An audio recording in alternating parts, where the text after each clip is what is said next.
Hello, good morning! Hello mga Mari! Ito ngayon, magluluto na naman tayo ng ating ulam para sa tanghalian.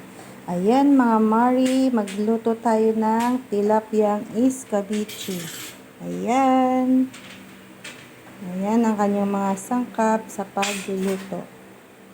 Ayan. Ipiprito muna natin ang tilapia bago natin siya lagyan ng tomato sauce. Ayan po. Start na po tayo magluto.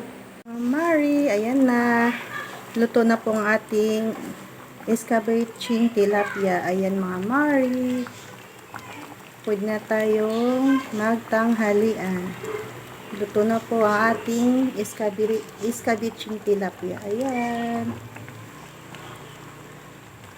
Yummy, yummy.